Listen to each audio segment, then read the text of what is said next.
Welcome to Meet the Creators, a podcast dedicated to the art of business and the business of art.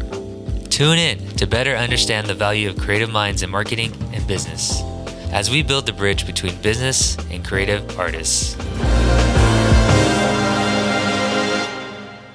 Here we are, San Francisco, California, right here on Mission Street. My name is Lorenzo from Flipbird Films, a co-founder, cinematographer, and all-out creative. Right now, I'm here with Gina, my good friend who I've known for a very long time. She's an artiste, a creator, a businesswoman, a leader, and many things. And right now, we're here to talk about her experience in life in the business and what it was like to start Make It Mariko. Yeah. Did I pronounce that right? Mariko. Make It Mariko. Close. That's good. Okay. I'm not going to try again because I might butcher it. It's all good. We're here. We're out here. Gina, tell me a little bit about yourself and how you got started. My name's Gina Mariko. My company is called Make It Mariko, named after me.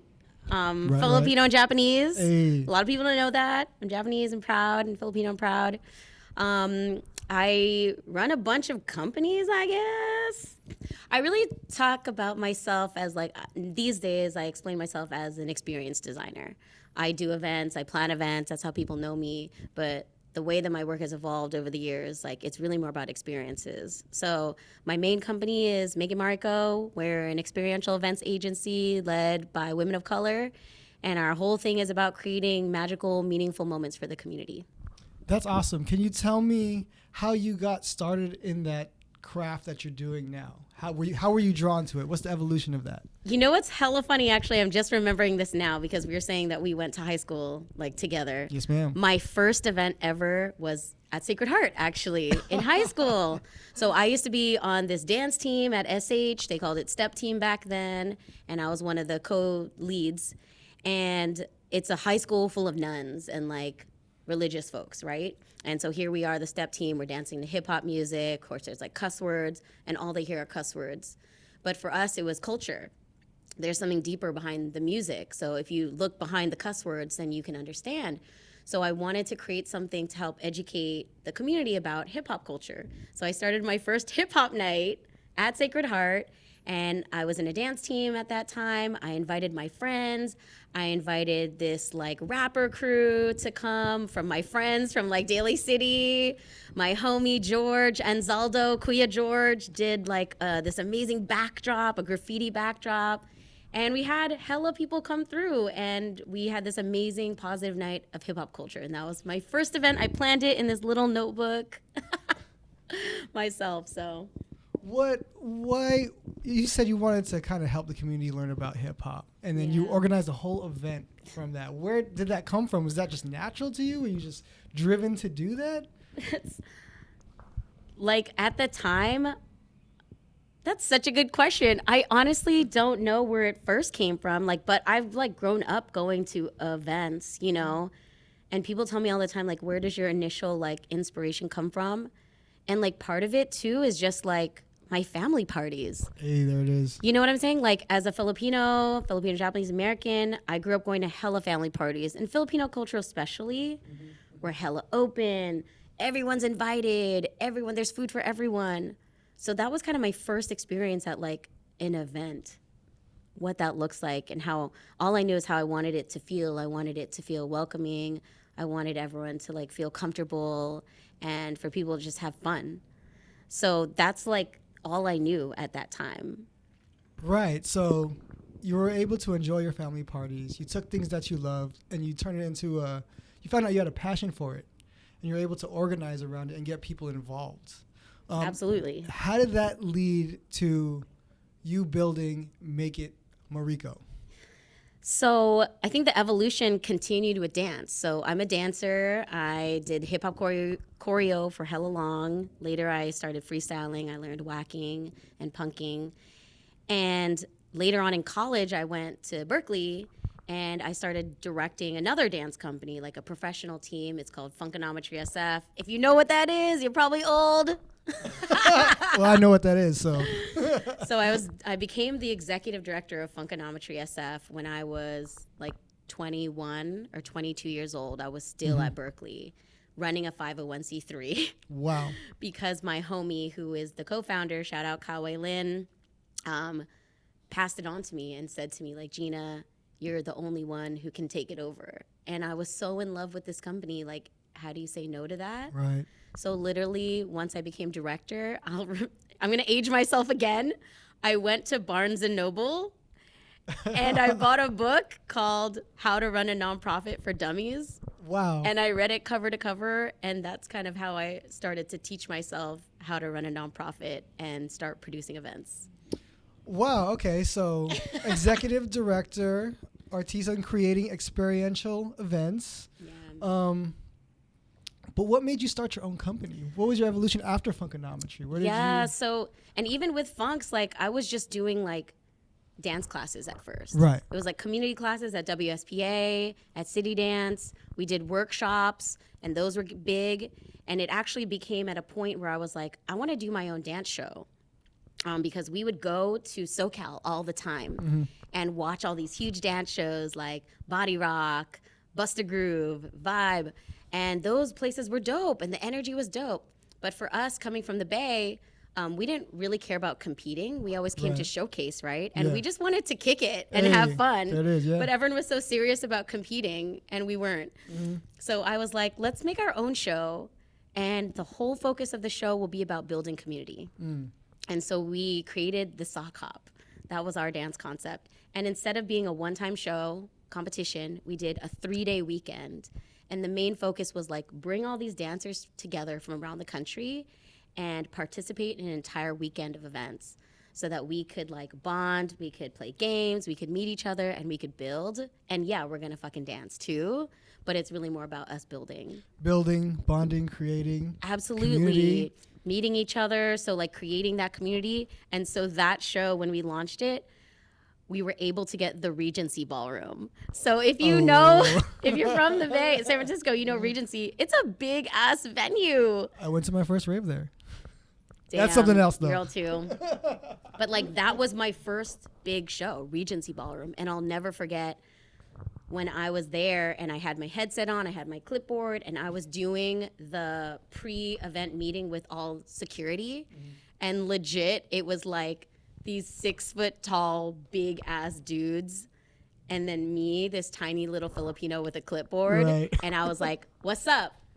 I'm in charge, I'm the boss, this is my show, Right. and here's what's going down. And I had to really, like, I was scared as fuck, but I had to step into my, like, big girl shoes and, like, command and lead this group and gain respect. And that was kind of like, I had to learn it out of, I was just forced to. Like, there was no other way. Like, if I'm not going to lead this, then who is, you know? Right. So after Funkonometry, what was next? Yeah, so Funks got me into the nonprofit world. So after Funks, I actually went to work at another nonprofit, started doing events with youth, arts, education stuff. Okay. And that got me to then get a job at Google. Right. Okay. So I started working at Google. I was literally working in recruiting, and it was like a whatever contract. But then I moved up and moved up and moved up. I actually ended up staying at Google for 7 years. Wow. I thought I was just gonna like get my money and peace out, but I ended up loving the jobs I was in, and that's how I went deeper into events. So I started doing corporate events, started doing holiday parties for my company. I started doing press events because I worked on the self-driving car team. Right. So that shit was crazy. So I was doing press events, marketing events. I was like getting to meet, like, work with Sergey Brin, the CEO of Google, and like all these big wigs. And that's how I really like got my chops in and learned like how to do this at a high level. Well, you just kept elevating from high school to from Funks, like you were saying, to another nonprofit, to the corporate world. We were able to make a lot of money. What was it like going through all those different levels, and what did you learn at each stage of them, you think? Every step that I went, I learned something amazing and how to curate for different kinds of audiences. Because in the nonprofit world, we're catering to like youth and creatives and teachers and community supporters. And at Google, we're catering to this whole other audience. So I learned how to speak the language of different spaces. And so while I was at Google, I actually, tragedy kind of struck my family, and I lost one of my first cousins to suicide. And that really was the catalyst in my life that like shook up my shit and my family stuff so hard. And it shook me into this place that I didn't know I was feeling.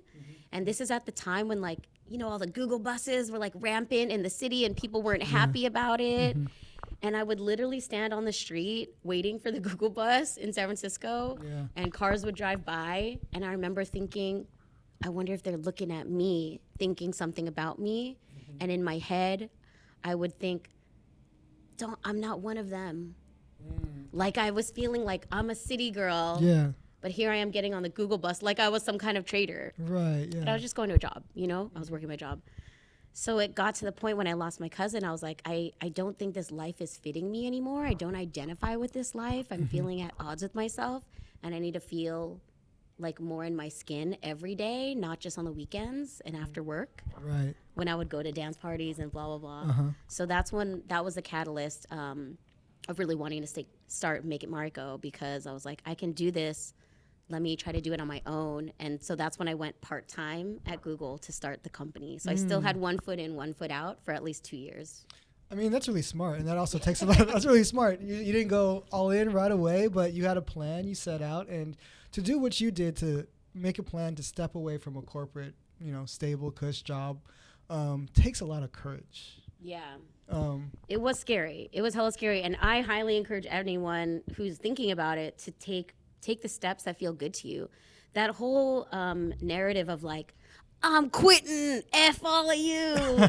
Like, that's not really probably real for most people. Right, it's no. more of a graceful exit, you know? Yeah. But for me, it was slow and it felt good that way. Yeah. Because when I went part-time, that's when I launched Undiscovered. And when that started popping off, and I was like, it felt right. It was like, okay, I think I'm ready now. Like, this is something. I need to dedicate more time here. And that's when I went full time with it after 2 years. Tell me about your experience of Undiscovered, because that shit was popping. You got that shit lit. And, you know, just seeing all of the vendors and everyone there and seeing it happen on a, you know, consistent basis. What was it like to, one, start that, organize that, and then see it take a life of its own? Yeah, so this was 2016 when we started concepting it. And basically what happened is my friend Desi, who I knew from Polang Lounge days. Shout out to Polang Lounge. This episode is going to be like throwback San Francisco. So I knew Desi from Polang, and I saw him put out a call for Filipino entrepreneurs to come to a meetup. And I was like, oh shit, that's me now. That is you. Because I didn't identify as an entrepreneur. And I was like, I guess that's me now. I'll go. I want to go to the meetup. And he was like, I'm going to tell everyone about SOMA Pilipinas, the Filipino Cultural Heritage District. And I was like, what the hell's that? So I literally went to this meeting, and Desi did one of his infamous PowerPoint presentations. And he was like giving us the vision and explaining to us that SOMA Pilipinas exists, which, by the way, we're here live in SOMA Pilipinas, which is the San Francisco Filipino Cultural District. And then his vision was like, I want to create space and develop space for Filipino entrepreneurs in the district. It's beautiful. And because there were other people already working on youth, seniors, housing, nonprofits, like everyone, there was space for everyone, but entrepreneurs weren't yet. So that was Desi's place. And I heard the vision, and I said to myself, like, this is so dope that this exists. More people need to know that this exists so that they can feel that pride in being Filipino too. And so I just had this idea, this light bulb moment in the meeting, like, you know, I just started my event planning company. What if we partner and I'll help you throw a launch party? Right. Let's launch it big. I know it's already existed for a year legally, but who cares? Like, let's do a big launch party, put it out there, and let the entire Bay Area know that this exists. Yeah. So that was the initial idea. But of course, marketing, Desi's in marketing, and I'm in creative events. So we started brainstorming, and we're like, all right, well, it can't just be a party. It's got to be dope. Yeah. What's like the, you know, hype of like Philippines and Asia? What's that energy? And we're like, night markets. Yeah, it is. Night markets is the vibe. It's like that underground, creative, like grassroots hustle energy. So we decided to make it a night market. We named it Undiscovered SF because it was all about uncovering the hidden talent. And we purposely called it something not specifically Filipino because we knew that it was going to be Filipino. Right. we didn't need to put it in a name. We wanted everyone to come to the event. Yeah. And that's how it launched. And instead of doing one, Desi actually ended up getting enough funding to do 6. Right, which is So awesome. we did a monthly night market that first year. And you're right, the first event was wild. We had like 10,000 people. And I'll never forget when somebody walkied over. I was like busy setting up in the Mint building, which is literally right across the street. Right, yep. And somebody goes, Gina, what are we going to do about the line? And I was like, what line? I'm in here setting up signs. I opened the front door and there was just this like giant mass of people. Ooh. And I was like, holy shit, Desi, how many tickets did you put on the website? He goes, just like 5,000. 5,000? And I was like, bro, we can only fit 1,200 in here at once. But we honestly didn't expect that many people to come.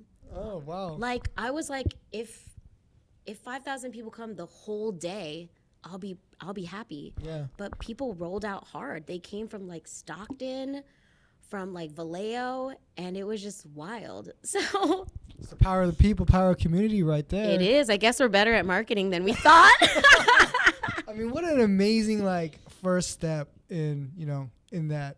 What does it take to create an event, an experiential event? Can you walk me through that? Like, because people don't know what goes on in the behind the scenes. So Okay, so I actually teach a class on this called Planning Events with Purpose.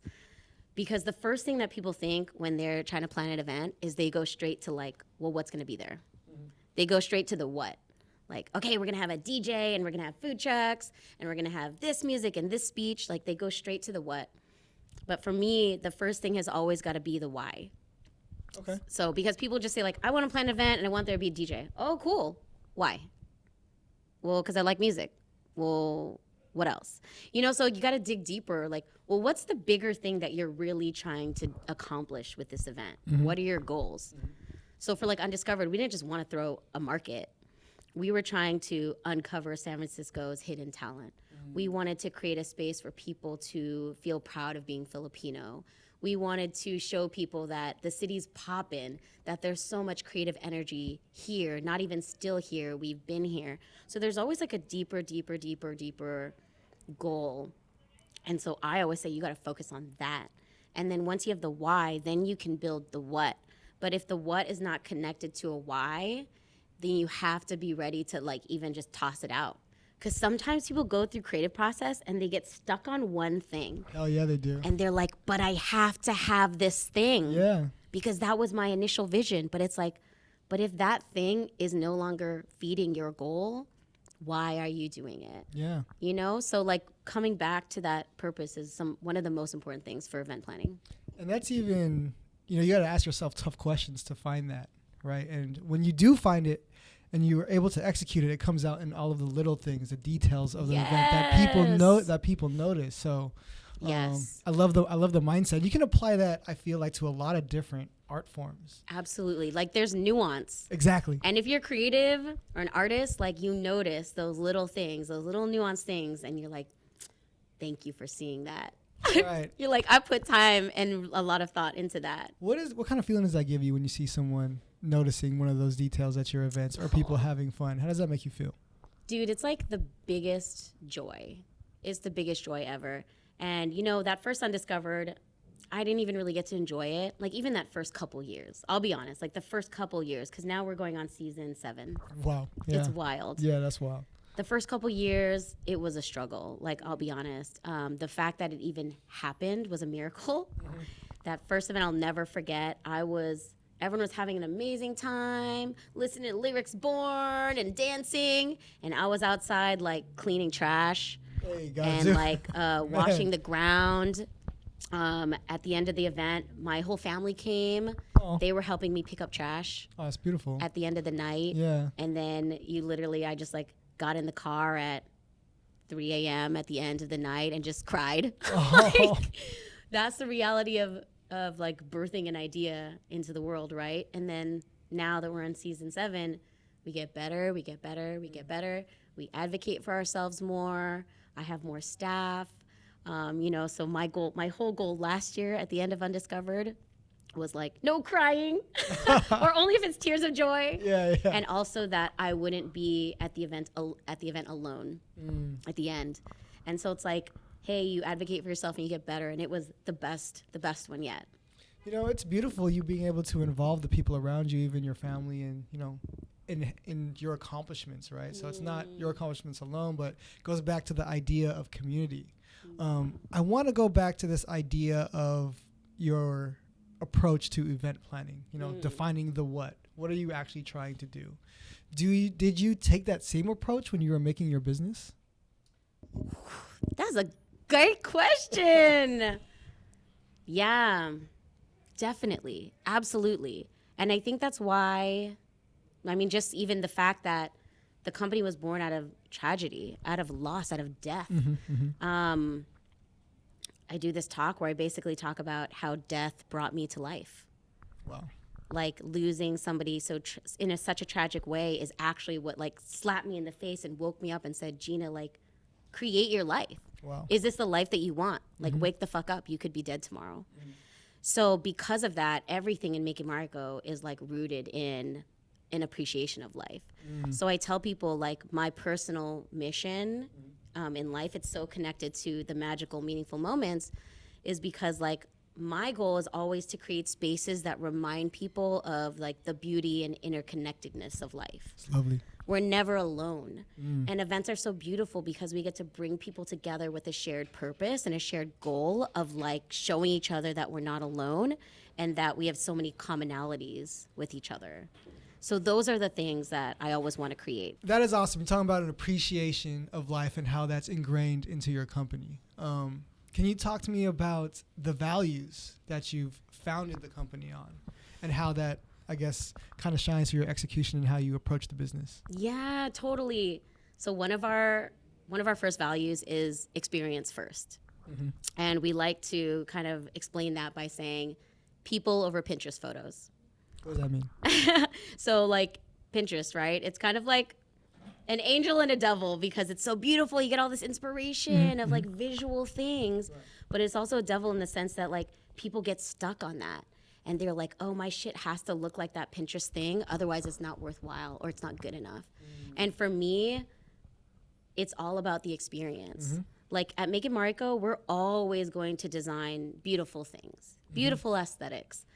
But if people aren't feeling something, and if we're not getting into some like deeper kind of like emotional space, other than just like I'm here, then to me I'm not accomplishing my goals. Like I want people to feel something when they come to an event. I want them to be touched by the music, the movement, the people, to dance, to cry and laugh, and maybe all at the same event. To me, if all those things happen in one event, I'm like, success, great, beautiful. Because that means like people are like digging into something that maybe even they were hiding, or they're just connecting with people in a really amazing way that they weren't able to at home. That's inspiring. So people first, people not Pinterest. What other values do you have for your company? Always from day one, Making Mariko has always been about hiring local and hiring POC. So hiring people of color as much as possible and hiring local folks. Why was that important to you? You know, especially when I was at Google, they do an amazing job. Like they're freaking Google. But as a dancer and I'm married to a DJ, music is so important to me. So one of the first things that would literally break my heart is going to these huge conferences, corporate events, and seeing whack ass DJs. I'm like, even one event I produced for this huge corporate company, I'm not gonna name their names, but they are a huge music focused company, Black owned, DJ focused, and we're literally producing their happy hour at an event, and they hired this DJ who was using like auto mixing software. And RJ, who's one of my main partners, we were sitting behind the booth and watching him, and even I'm not an AV person, but I know what DJing looks like. Yeah. And I was like, RJ, why is he wearing headphones? Because like he's mixing that. And he goes, he's faking it. because there's literally nothing to hear. You're not mixing. The software was mixing for him. So he was literally faking it. And I was just disgusted. So for me, it's like when I lift up creatives, especially for these high paying gigs, I want to put money in local folks' pockets who are actually contributing to creative culture and aren't just becoming a DJ for weddings or like big gigs, you know? So if I'm doing an event in San Francisco, I want to hire San Francisco folks. I want to put money in our economy, and I want to lift up the best of the best. So when I would plan Google parties, I would bring DJ Umami, I'd bring Shortcut, I'd bring like my homies. So these are like not just event DJs. These are like world-renowned scratch artists. Yeah, they are. You know? Yes, so sir. I'm like, y'all need to be honored to have Shortcut here right now, you know?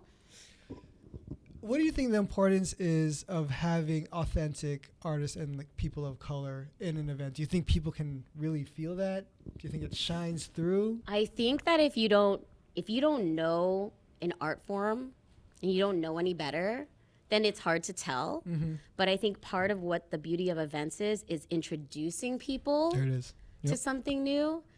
And if you're going to be introduced to a DJ for the first time, I want to give you the best DJ, and I want you to see them and watch their craft and see how they make this audience move, because it's very different, you can tell. And so I want to expose you to something different. And if I'm going to lift up an art form, I want to only give you the best of the best and someone that represents that art form appropriately. Dang, that gave me goosebumps right there. I mean, no, that's real. Like having a fake DJ versus like a world-renowned DJ. You're talking about Shortcut and Umami. They could rock a house. You know what I'm saying? So for someone to experience that for the first time and give an appreciation for a new art form is, you know, it's amazing and inspiring. And that's how you grow a culture and educate people about that. And that's how we help support amazing creatives at continuing to create their craft. If we're putting money in their pockets that they can then focus on their art form as opposed to having to have so many gigs to just make it, that's just uplifting the craft even more.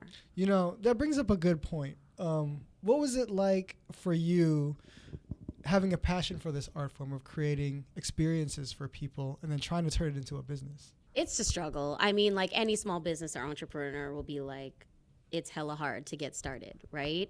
You don't know, like literally I remember putting together my first proposal for making Mariko, and I was like, how much should I charge? You know, like I didn't know people in the industry like that. And even if I did, they're not gonna share with me. Like, who am I, you know? So I didn't know what agencies were really charging. Actually, I did kind of. I would see the agencies we'd hire at Google, and I was like, oh, okay, I see you. I kind of see how you're doing this and that. But I literally like, threw out a number. I was like, 10,000 sounds like a lot. I'll charge that. That sounds like a lot of money. It does. So, but even now I'm like, okay, well, now that my company has grown, that's not actually a lot of money. But at the time, you just start somewhere. And I actually started planning weddings at first, weddings and nonprofit events.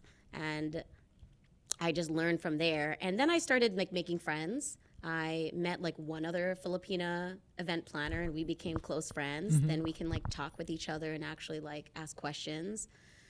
But definitely like charging was a huge thing. Even Undiscovered, like I didn't know what to ask for. I was like Jesse and I were co-producing this, and I was just so thankful for the opportunity to make it happen, but I didn't know how to advocate for myself. I didn't know to have conversations about copyright, about ownership, about mailing lists, emails, and who was gonna own what. I was just trying to make it happen. Right. But now that I'm more seasoned and into this, like I know how to advocate for myself, and I'm constantly learning how to value myself, you know, and get out there and network and meet other people so I know. And to be honest, like I've met and seen other like white-owned agencies basically charge triple what I charge, and they get gigs. And it's crazy. I want to break that down, your answer a little bit, because there's so much in there that I feel is important for other artists to hear, and even business people. Can you tell me about what your journey was like in learning how to get comfortable talking about money, willing to be advocate for yourself, and I guess kind of execute and kind of see where you fall? I mean, like, honestly, first off, like, we have to get comfortable talking about money. Like, you're going into business for a reason. Because you have a passion, you want to do it, yes. But we want to make money so that this can be our main thing. We don't have to have side hustles, right? Yep. Unless you're not into it, then start a charity. Start a nonprofit. Be honest with yourself. And maybe that's right. I actually tell a lot of people that, like, are you actually trying to start a charity, or are you trying to start a business to make money? Yeah. Well, let's decide on that first, so we're, like, on the right page. Yeah. We have to start getting comfortable talking about money, and we have to really just value what we do. Because I think, like, so much of, like, it comes naturally to us, or maybe we're so passionate about it that there's this language out there that if you're passionate about something, then you shouldn't charge for that, or it makes it feel cheap or something. Yeah. Well, we really just need to get over that. Yeah. I mean, like, there's nothing, there's no simple answer of, like, we're good at it, and I charge this rate because I'm good at it. Yeah. And I don't care if it takes me only an hour to do it, whereas it takes you 20. Well, I only got there because I've worked really hard to get really good at doing it in an hour. So I'm making up for all those lost hours that I spent not getting paid for this, right? So valuing that, I think the biggest thing that I've learned, because I also run a few other communities, like I do run a nonprofit. It's called Pinaista, and it's a community for Filipino women entrepreneurs and creatives. What kind of service or message am I sending to that audience if I can't value myself and I don't lift up, like, what I'm worth? What kind of message is that sending to all these other entrepreneurs who are just starting? That we have to live in scarcity and survival mentality. Like, I'm hella over scarcity mode. And the way that we get out of scarcity mode is, like, valuing our shit and standing up for our worth and really getting with values aligned people. Yeah, that's beautiful, and you bring up a good point. Like, I definitely felt that myself. Just because I love what I do and I'm passionate about what I do doesn't mean we should undervalue ourselves because of it, you know? And it's a weird thing to get over, actually. It is. It's hella hard. It's not easy. I'm not going to be like, oh, yeah, it's hella easy. Just get over it. Like, it takes a lot of inner work. Actually, like, I go to therapy, like, every 2 weeks, and I process this a lot. Like, I process, like, why am I so afraid of losing money? What am I like, I'm so afraid, like, what happens if I lose money, or what happens if this, if that, when it's like, I actually know I'm doing a really good job saving. Like, if something happened, I know I'd be taken care of. So what am I so afraid of? And it's really like, you got to do inner work to, like, get past that. How important is the inner work in I guess, elevating your art and your business? Why is that such an important part, do you think? Oh my gosh. Like, okay, this, like, amazing coach, this other Pinay coach, her name's Jen Kem. She says this thing about business where it's like, as the founder, you are the, like, hero of your business, and you're also the villain. Like, we are the idea makers, we're the visionizers, we come up with things, and then our team helps execute, but then we also get in our own way. Yes. So much of the time. Because if we're running it, then we're, like, nervous about, will someone pay that or whatever. So it's about, like, kind of getting out of your own way sometimes, and maybe, like, even recognizing your skills and your pitfalls and recognizing that you can't do everything. So the things that I'm not really good at, I've hired other people. That's a good strategy. I've hired other people who love those things and thrive at those things to help keep me in check so that I can't undermine the group and our goals. And sometimes that's what it takes to get out of your own way. Yeah. Was it hard for you to let go of some of those responsibilities at first? It's hella hard. I'm still learning, but I learned the hard way, I guess, by, like, having a fat burnout. Oh, okay. Tell me about that. Yeah. So, and this is how it is sometimes. Like, I think people just have to learn by doing. Yeah, I think, yeah. That's the And best way to learn. creatives often have burnout. Yeah. So for me, my burnout came at the end of the pandemic. So we pivoted during the pandemic. We went to virtual events. We were hella successful at that, actually. And everyone was like, damn, you're killing it, blah, blah, blah. But I was like, I'm not happy. Like, this sucks. Yeah, I can Virtual imagine. events suck. Like, Well, they don't suck. They were beautiful when that's all we had. Yeah. So I was really happy about being able to still create for people when we couldn't. But would I choose that now that we can come back together? Absolutely not. It's so different. No, I don't want to do that. But I burnt out. Like, I was doing too much. We were trying to do so much and taking on so many clients to keep the business alive. Yeah. So that was the goal, right? Just keep the business alive. It's something I we saw face. so many events, people's companies closing. And I was like, don't be that. But then it got to us. We took on too much. I burnt out. And you're trying to lead from a space of scarcity, which is never good. Not good at all. It's not good for anyone. It's not good for you. It's not good for your team. Those aren't healthy environments. Not even good for my nonprofit. The energy I was bringing to those spaces was not positive. And so it got to a place where I was like depressed. I could barely eat. Like, I didn't even want to eat really that much anymore. And I didn't even want to look at my email inbox. It was like depressing. Yeah. And so I had to take a step back and be like, you're not cool right now. This is not okay. Got to take care of yourself. And we need to stop. And it was my friends and women in Pinaista who was like, Gina, you need to stop. And I was like, I don't even know how to stop. Yeah. But basically what I decided was to go on sabbatical as an entrepreneur. Wow, and that's one of the hardest things you can do is to step away from your business. And it was hella hard because basically what that means to take a break as a business owner meant I had to lay off my whole team. Ooh, that's really, really tough. And it was hella hard. I laid off the whole team. Even as a small business, I figured out a way to give people severance. Oh. I paid people like 2 months severance just because it felt like the right thing to do. Yeah. And then I took 3 months off and just tried to stop. Wow, man, I can only imagine what that was like for you, having to stop and even lay off your staff, because knowing you, I'm sure you love them just as much as they love you. So Yeah. that's one of the hardest things to do. Yeah. But wow. So what was your hella sabbatical hard. like? So it was 3 months long because that's all I could afford. It took me a whole ass month just to learn how to kind of rest and find peace with that. A whole month. It's like, what do I do with myself? I don't know. I don't know what to do. Right.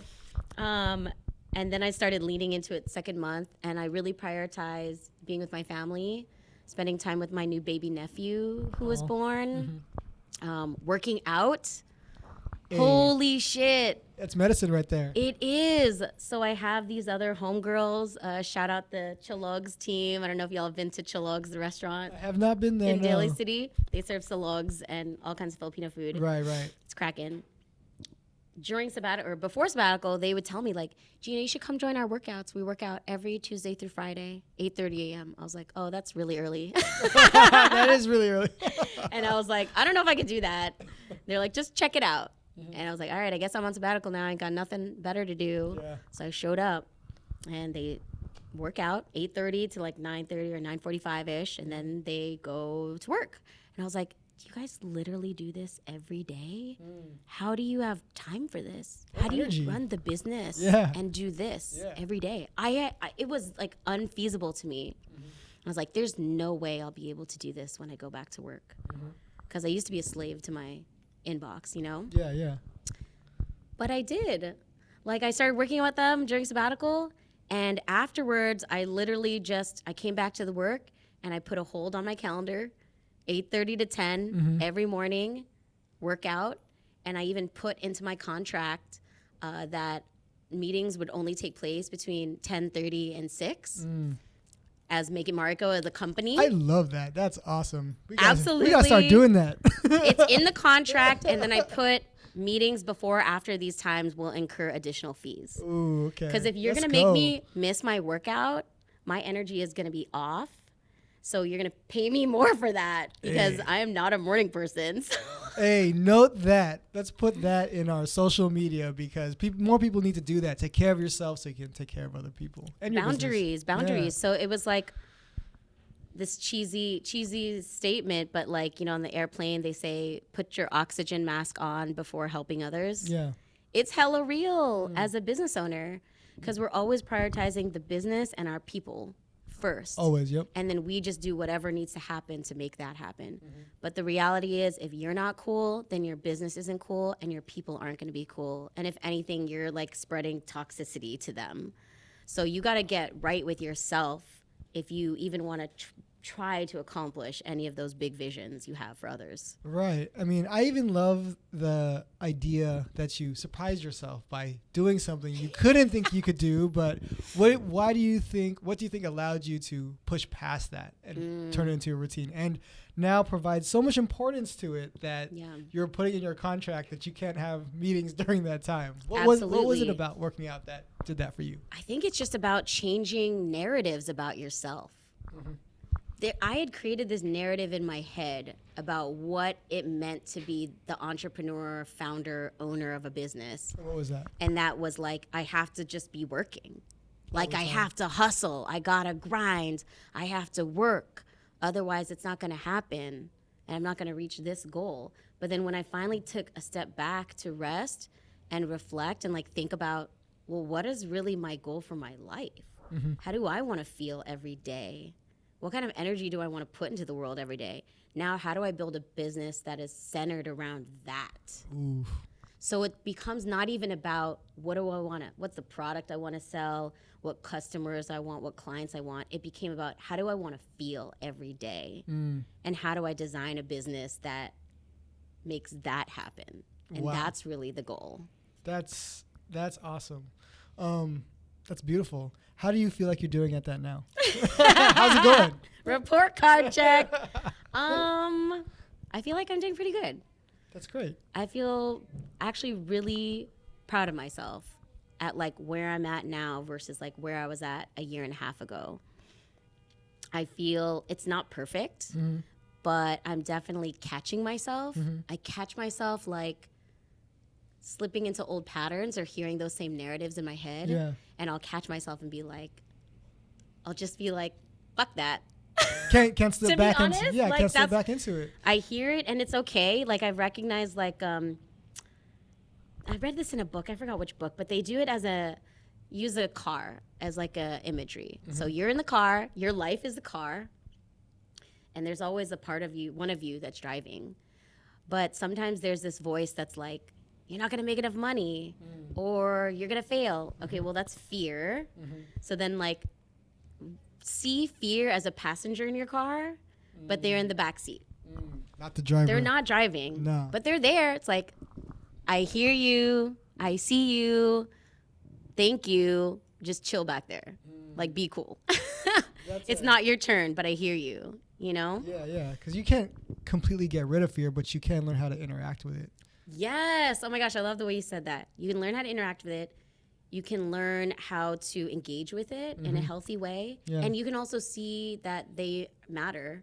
They're important. They're keeping you safe. They're looking out for you. Yeah. It's like that movie, what's that movie with all the emotions? Inside Out? Inside Out, yeah. I love that. That's like the same. Like, oh, there's all these little Ginas up here fighting to take control at any given time. But then when you realize, like, you're the one controlling who gets to be in control, then you're just like, all right, cool. How do I like gamify my life now? Yeah. I mean, that's so important. To allow space to be scared, but not let it control you. That's so important. You can't ignore it. So I'm good at that now. Like, there'll still be a piece of me that's like, I gotta get this proposal out. But then I'm like, why? Yeah, like they want to hire me. And I'm tired right now, so I don't really want to work on that right now because I need to eat dinner with my family. Right. Like, this is important to me, and that's okay. But the past Gina would have been like, babe, I can't eat yet. I got to finish this. I catch myself doing that. But new Gina's like, nah, let me have dinner with my family, and then if I have energy after that, I might work on it. So I also don't shame myself for doing things that I want to do. If I'm feeling juiced, or say I'm at home, I'm like smoking weed, I'm feeling hella energized, but it's Saturday. You also don't have to put rules on yourself like, no working on the weekend. Well, it's like, I feel hella juiced right now. I got an idea. I want to work. I'm going to bang out a proposal deck right now because I feel excited about it. Right. That's the other side of it too, right? When you feel inspired to take advantage of those moments. Yeah. We don't have to have such hard and fast rules all the time. Like, it's just go with the flow, but also look out for yourself, you know? Yeah, exactly. So you've been through a lot. You've been through a lot. You wear a lot of different hats. You know, you went through sabbatical. You got burnt out. You're not making a comeback, but it's almost like you're the evolution of yourself. What are some of the practices that you're doing now to help create sustainability in your life? If you could list them off for me. Yeah. Well, I'm still working out. I literally just went this morning. So I do that every day. I eat.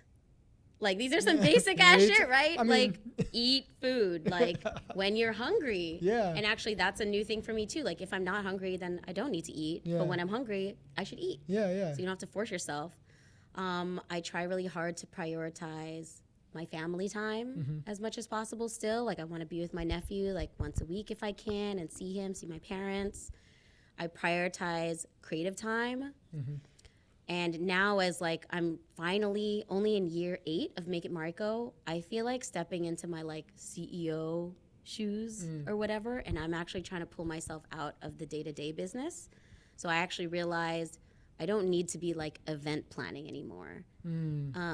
There's hella talented event planners on our team now that can do the on-the-ground work. Right. Now I really want to focus on new ideas, new partnerships, new clients, creating new ideas, like making the business more sustainable. So I want to get out of the way in that part. I'm still involved in all the events. Like I know everything that's happening with every event in the company, but only on like a higher level, like strategy design space, because that's where I'm loving. Right. That's dope though, because you're leading the business, working on higher concept stuff, but you're also bringing up other artists as well, event planners, like you said, because there's so much talent out there. Yes, giving opportunities, and that's what we've always wanted to do, is to create more opportunities, because when I came into the space and I would go to industry parties, I would like be one of the only people of color in the room. So to me, that felt really lonely, and that's why I created my own collective, because I just wanted to like bring my people so that I'd feel safe. You know, in a safe space that was fun. So now our whole goal has always been to bring more color into the industry and create more opportunities for folks. So that's what we try to do all the time now. And that's awesome, just offering a different perspective when it comes to everything, art form, events, media, you know, and that's what the world needs, more diversity. Absolutely. Yeah, more voices. Exactly. Because like so many of the same voices are at the top producing. Like, in terms of like large scale producers, I'm one of the only like, there's very few like women of color producers that could produce at like a large scale level. Like before pandemic happened, we were chosen as the new producers of Fillmore Jazz Festival. That's dope. So we were supposed to produce that, but then the deal, like, COVID hit, so then we ended up not doing it. That's not dope. So, but that's the thing too, like so many huge productions that happen here in San Francisco, a lot of them are outsourced to LA producers. So they're not even local. They're not even local for some of the big stuff. That's whack. And to me, that's like whack. Like, there's so much talent here. We could do it. But a lot of these businesses don't have the resources or the connections to like get that or bid for that gig. So I want to change that. I mean, you think about that too, right? A lot of artists here end up leaving and going to places like LA or New York because they don't think it can be done here. Yep. Do you think that's changing? Absolutely. I don't even think that was ever true. Oh, there you go. To be honest. Like, I mean, if you want to be in certain industries, like you want to be in Hollywood, you want to be an actor, okay, like sure. Okay, fine. Professional dancers, okay, you got to go there. But I think that there's so much space here that creatives are thriving, and we are like working on pushing like San Francisco to be a bigger space for creatives to come. And you think about the state that San Francisco is in, it needs it now more than ever. Absolutely.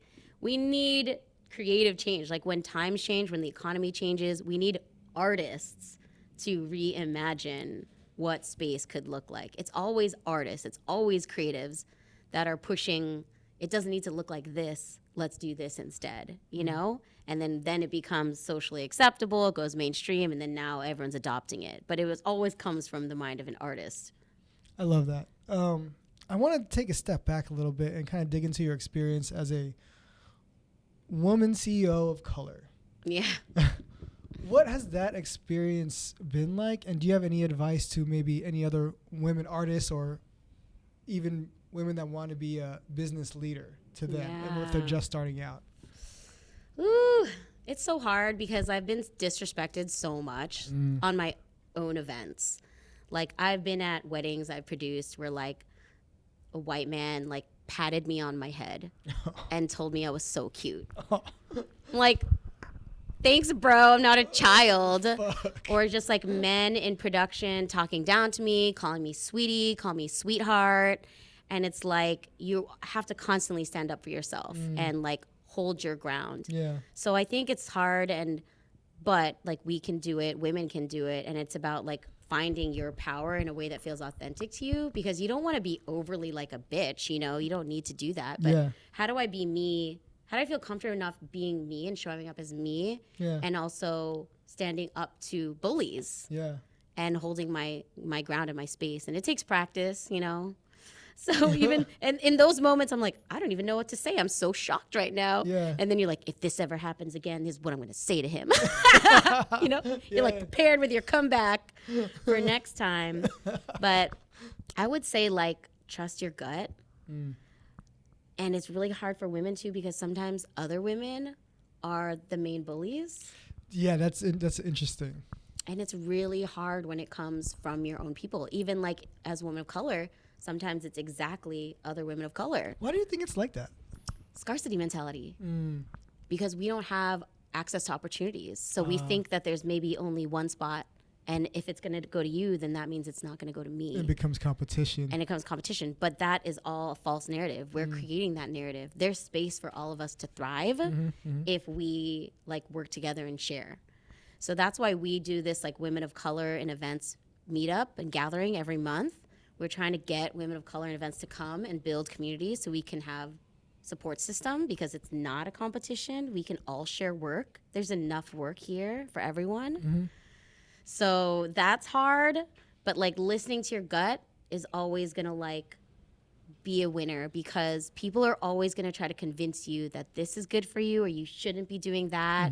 This is a bad idea, but you'll know in your gut if something is right or not. And I've learned to really listen to myself. And that's hard to do, to trust yourself. It's hella hard. But it's something you gotta do. You just gotta keep doing it. And you're not gonna be right every time, but I feel like you'll be right more often than not. And meditation helps me a lot. Like, I meditate constantly to try to like silence those voices and figure out which one. And I know, sometimes I know because this one idea will keep like nudging me. Yeah, it just won't go away. It won't go away. And then when it won't go away, I'm like, all right, I think this is a thing. Like, I'm dreaming about it. When I wake up, I'm thinking about it. So that's my sign that like, all right, I think I have to lean into this. Like, the universe is like sending me messages. So and try it. Why not? Right? It's all about trial and error and seeing if it works and leaving space for failure. Yes, and that's like art, right? Like, it's just trying. Yeah, exactly. And like, that's how our businesses should be too. Like, we're paving the way that didn't exist for people that look like us. Yeah. Or maybe we're doing something that nobody's ever done before. Yeah. So you're going to have to try. And when it doesn't work, like, just, all right, what next? Keep it moving, right? Yeah. What did we learn from that? Okay, cool. Let's move on to the next. Because I think one of the things that got me in trouble is I put so much stake in some things going exactly the way that I thought they were going to go. That never happens. And it never does. And then when it doesn't, you feel crushed. Yeah, and sure. Because your business or your brand is so tied to your identity as a person, which also is one of my pieces of advice for people, is to learn how to separate the two. Don't do that. You can have pride in something and acknowledge that it's a piece of you, but it's not you. Yeah. Right? Yeah. But if it is you, that's unhealthy, and that's when you're going to lead down that path. Because if it fails, then you failed. Yeah. Which is completely not logical, and it's not true. Yeah, you know, I've been learning that myself, is learning how to separate my success versus my happiness, and not how to intertwine the two. Because I can still be happy and still leave room for certain failures or being unsuccessful, because you're not going to be successful all of the time. Yep. It's just not going to happen. But it does not degrade your self-worth. Yes. And realizing that is, I feel, so important. So yes, like, come back. I say this a lot, is like, I say to people, like, come back to yourself. Exactly, yeah. Come back to yourself, because what is you? You're just a human. Yeah. You're just a human being. But as creatives, we just like are human beings that create dope shit. Yeah. And that's awesome. But we are not our creations, you know? Like, no, yeah. we're just human beings, like, just walking on this earth. Yeah, Like, just trying to survive, trying to be happy, trying to create a life around what makes you happy, right? And not Yes. lose yourself into something too much. yes, yes. And get help. Like, that's my biggest thing is, like, ask for help. Don't try to do it on your own. And, like, don't be afraid to stop when it's getting to a point that's unsustainable. Because if the fact of the matter is, if you're in that deep and you're that sad and like feel lost, then you need to probably start over Right. from scratch because Yeah. that's not working. So let's start over. What is working? What's not working? Let's build from there. Yeah, starting over is okay. Losing attachment to certain things will allow you to expose yourself to different ideas and not, bog yourself down too Yes. much emotionally or physically. Absolutely. So we talked a lot about different things, and I do want to say one thing. I do believe the world will be a better place if we put more women of color in leadership roles. I think that's just a fact. Agreed. But what does the future hold for you? What is next? So now coming back from sabbatical, I've rehired my new full-time team. So we are 5 employees strong and a bunch of contractors. I just launched a new branch of our company called POC Wedding Party, which is exactly what it sounds like. It's Right. legit. I actually almost stopped doing weddings. It was one of the things, like, during my sabbatical, I realized I was like, I'm not really vibing with some of these weddings. But I realized I love weddings still because I love I love going so to much. weddings. But I only wanted to do them our way. Okay. So I realized, like, well, I'll just do that. So I launched POC Wedding Party, and it's basically us and all of our friends and our homies and vendors that we trust, and we already know how to work together so well. We're like family. Here's our vibe. It's either for you or it's not. Yeah, yeah. I And like if it's it. not your vibe, then we're not for you, and that's okay. Yeah, I love the confidence in that, and you don't need to try to grab every gig. Absolutely. Like, one of our taglines is hella fun, often hyphy. For weddings. So Hella if fun, you often hyphy. if you vibe with that, then come hire us for your wedding, and that's what it's going to be like, right? So we did that, and now I'm really leaning into this space where I realize, like, I love producing events for other people. I think it's dope when I get to, like, consult them. They have, like, an idea, and then we get to bring their idea to life. I love doing that. But there's also only so much joy you can get from creating somebody else's idea. Yeah, for sure. And now I'm really in a space where I want to trust my own ideas more, and I want to invest in myself and my own ideas and our team's own ideas. Right. So we're going to start self-producing more. That's awesome. Undiscovered is one of those things. It was born out of an idea, and me and Desi built it together. Same with this space. We're here in Balai Creative. This is another program that Desi and I and another friend, Kim, co-founded together to focus on Filipino arts and culture. Right.